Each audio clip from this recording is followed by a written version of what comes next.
Sejam muito bem-vindos ao Plano Anual de Leitura Bíblica. Aqui, Pastor Everton Ferreira, e nós vamos te ajudar a ler a Bíblia inteira neste ano de 2024. Você sempre quis ler a Bíblia inteira, não é verdade? Não é verdade? Porém, devido à correria do dia a dia, quando você foi ver, o ano foi embora e aquele desejo de ler a Bíblia ficou apenas no desejo.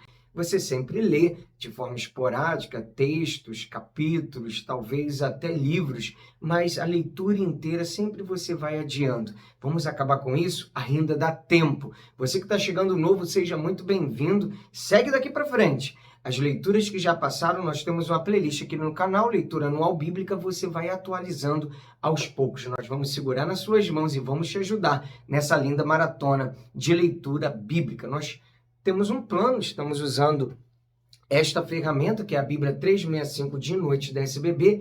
Ela tem um método, nós estamos seguindo esse método que se consiste em lermos trechos da Bíblia e esses trechos vão se completar numa leitura inteira da Palavra de Deus. Vem com a gente! Se você não é inscrito no canal, se inscreva no canal, dá o like, compartilha para os seus contatos e grupos. Vamos à leitura de hoje. Dia 88, nós vamos ler Números, capítulo 23, a partir do verso 27, Jó 2 e 1 Coríntios 9, Números 23, verso 27. Balaão abençoou Israel pela terceira vez. Então Balaque disse a Balaão: venha, por favor, que eu o levarei a outro lugar. Talvez pareça bem aos olhos de Deus que dali você amaldiçoe o povo.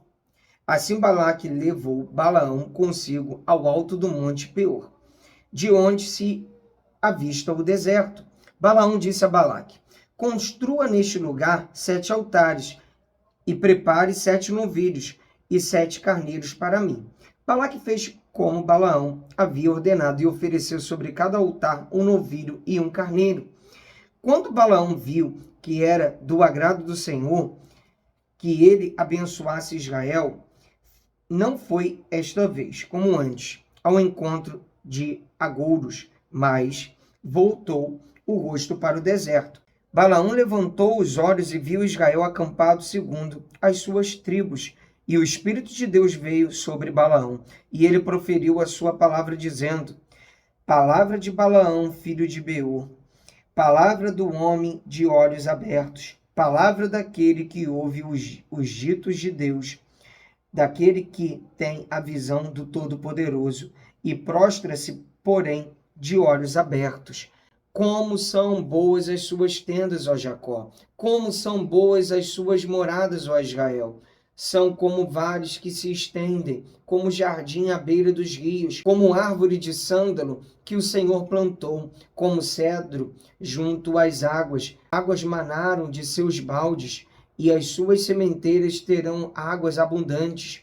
O seu rei se levantará mais do que Agag, e o seu reino será exaltado. Deus tirou do Egito o povo de Israel, cujas forças são como as do boi selvagem. Consumirá as nações inimigas e quebrará seus ossos, e com as flechas os atravessará. Israel abaixou-se, deitou-se como leão, e como leoa, quem despertará?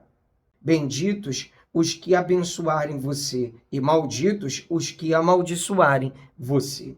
Então Balaque ficou irado com Balaão, e bateu com a mão na outra. Balaque disse a Balaão: eu o chamei para que você amaldiçoasse os meus inimigos, mas agora já 3 vezes você somente os abençoou. Agora vá embora para a sua casa. Eu tinha dito que o cobriria de honras, mas eis que o Senhor o privou delas. Então Balaão disse a Balaque: não é verdade que eu também tinha dito aos mensageiros que você me enviou que, mesmo que você me desse a sua casa cheia de prata e de ouro, eu não poderia transgredir o mandado do Senhor, fazendo bem ou mal por minha própria iniciativa? E não é verdade que eu disse que falaria apenas o que o Senhor me dissesse? Agora eis que volto ao meu povo, mas antes disso, venha, pois quero avisá-lo do que este povo fará ao seu povo nos últimos dias. A profecia de Balaão, a estrela de Jacó. Então Balaão proferiu a sua palavra e disse: palavra de Balaão, filho de Beor, palavra do homem de olhos abertos, palavra daquele que ouve os ditos de Deus e tem conhecimento do Altíssimo, daquele que tem a visão do Todo-Poderoso e prostra-se, porém de olhos abertos. Eu vejo, porém não agora. Eu contemplo, mas não de perto. Uma estrela procederá de Jacó. De Israel subirá um cedro, que ferirá as têmporas de Moabe e destruirá todos os filhos de Sete. Edom será uma propriedade. Seir, que é inimigo dele, também será uma propriedade, mas Israel fará proezas. De Jacó sairá o dominador. Ele exterminará os que restam das cidades. Balaão viu Amaleque, proferiu a sua palavra e disse: Amaleque é o primeiro das nações, porém o seu fim será destruição. Viu os queneus, proferiu a sua palavra e disse: a sua habitação está segura, e você pôs o seu ninho na rocha. Todavia, o queneu será consumido, até que Assur leve você cativo. Balaão proferiu ainda a palavra e disse: ai, quem viverá quando Deus fizer isto? Homens virão da costa de Quitim em seus navios, afligirão Assur e Éber, e também eles mesmos perecerão. Depois Balaão se levantou e se foi, e voltou para a sua terra. Também Balaque se foi pelo seu caminho. Vamos agora a Jó capítulo 2. A segunda prova de Jó. Num dia em que os filhos de Deus vieram apresentar-se diante do Senhor, veio também Satanás entre eles apresentar-se diante do Senhor. Então, o Senhor perguntou a Satanás: de onde você vem? Satanás respondeu ao Senhor: de rodear a terra e passear por ela. E o Senhor disse a Satanás: você reparou no meu servo Jó? Não há ninguém como ele na terra. Ele é um homem íntegro e reto, que teme a Deus e se desvia do mal. Ele ainda conserva sua integridade, embora você me incitasse contra ele, para destruí-lo sem motivo. Então Satanás respondeu ao Senhor: pele por pele. Um homem é capaz de dar tudo o que tem pela sua vida, mas estende a sua mão e toca nos ossos e na carne dele, para ver se ele não blasfema contra ti na tua face. Então o Senhor disse a Satanás: você pode fazer com ele o que quiser, mas poupe-lhe a vida. Então Satanás saiu da presença do Senhor e feriu Jó com tumores malignos, desde a planta do pé até o alto da cabeça. Jó, sentado em cinza, pegou um caco de barro para comer e raspar as feridas. Então a mulher dele disse: você ainda conserva sua integridade? Amaldiçoe a Deus e morra. Mas Jó respondeu: você fala como uma doida. Temos recebido de Deus o bem, porque não receberíamos também o mal? Em tudo isto, Jó não pecou com os seus lábios. A visita dos amigos. Quando 3 amigos de Jó ouviram que todo este mal havia caído sobre eles, vieram cada um do seu lugar. Elifaz, o Temanita, Bildade, o Suíta e Zofar, o Naamatita. Tinham combinado ir juntos, condoer-se dele e consolá-lo. De longe eles levantaram os olhos e não o reconheceram. Então ergueram a voz e choraram, e cada um, rasgando o seu manto, lançava pó ao ar sobre a cabeça. Sentaram-se com ele no chão durante 7 dias e 7 noites, e ninguém lhe disse uma só palavra, pois viam que a dor era muito grande. Vamos agora a 1 Coríntios capítulo 9. A liberdade e os direitos do apóstolo Paulo. Será que eu não sou um homem livre? Não sou apóstolo? Não vi Jesus nosso Senhor? Por acaso vocês não são fruto do meu trabalho no Senhor?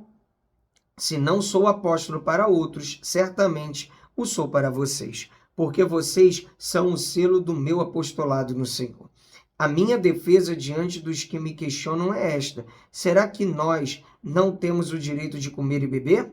Será que não temos o direito de levar conosco uma esposa crente, como fazem os demais apóstolos, os irmãos do Senhor e Cefas?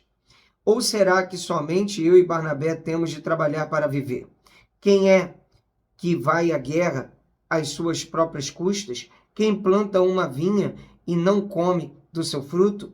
Ou quem apacenta um rebanho e não se alimenta do leite do rebanho? Será que eu digo isso apenas como homem? Não é verdade que a lei também o diz? Porque na lei de Moisés está escrito: não amarre a boca do boi quando ele pisa o trigo. Por acaso Deus está preocupado com bois? Será que não é certamente por nossa causa que ele está dizendo isso? É claro que é por nossa causa que isso está escrito, pois quem lavra deve fazê-lo com esperança, e o que colhe deve fazê-lo com esperança de receber a parte que lhe é devida. Se nós semeamos entre vocês as coisas espirituais, será muito recolhermos de vocês bens materiais? Se outros participam desse direito sobre vocês, não o temos nós em maior medida? Entretanto, não fizemos uso desse direito. Pelo contrário, suportamos tudo para não criarmos qualquer obstáculo ao Evangelho de Cristo. Vocês não sabem que os que prestam serviços sagrados se alimentam do seu próprio templo? E que os que servem ao altar participam do que é oferecido sobre o altar? Assim também o Senhor ordenou aos que pregam o Evangelho que vivam do Evangelho. Eu, porém, não tenho feito uso de nenhuma dessas coisas e não escrevo isto para que assim se faça comigo. Preferiria morrer a deixar que alguém me tire esta glória. Se anuncio o Evangelho, não tenho de me gloriar, pois sobre mim pesa essa obrigação, porque ai de mim se não pregar o Evangelho. Se o faço de livre vontade, tenho recompensa, mas se o faço por obrigação, é porque uma responsabilidade me foi confiada. Nesse caso, qual é a minha recompensa? É que, anunciando o Evangelho, eu o apresente de graça, para não me valer do direito que ele me dá. Porque, sendo livre de todos, fiz-me escravo de todos, a fim de ganhar o maior número possível. Para com os judeus, fiz-me como judeu, a fim de ganhar os judeus. Para os que vivem sob o regime da lei, como se eu mesmo assim vivesse, para ganhar os que vivem debaixo da lei, embora eu não esteja debaixo da lei. Aos sem lei, como se eu mesmo o fosse, não estando sem lei, para com Deus, mas debaixo da lei de Cristo, para ganhar os que vivem fora do regime da lei. Fiz-me fraco para com os fracos, a fim de ganhar os fracos. Fiz-me tudo para com todos, a fim de, por todos os modos, salvar alguns. Tudo faço por causa do Evangelho, para ser também participante dele. Vocês não sabem que os que correm no estádio, todos na verdade correm, mas um só leva o prêmio? Corram de tal maneira que ganhem o prêmio. Todo atleta em tudo se domina, aqueles para alcançar uma coroa corruptível, nós, porém, a incorruptível. Assim corro também eu, não sem meta, assim luto, não como desferindo golpes no ar, mas esmurro o meu corpo e o reduzo à escravidão, para que, tendo pregado a outros, não venha eu mesmo a ser desqualificado. Mais um dia de leitura bíblica concluída, graças a Deus, até aqui nos ajudou o Senhor. Pessoal, nós temos mais uma ferramenta para te ajudar nesse processo. Sabe qual é? Nós temos um grupo silencioso de WhatsApp, tem um link aqui na descrição do vídeo, clica nesse link que ele vai te direcionar para esse grupo silencioso. Ali todos os dias enviamos o horário de estreia da leitura e também colocamos o link do mesmo. É mais uma forma de te ajudar. Que Deus abençoe a todos, um abraço, até amanhã. Para cima!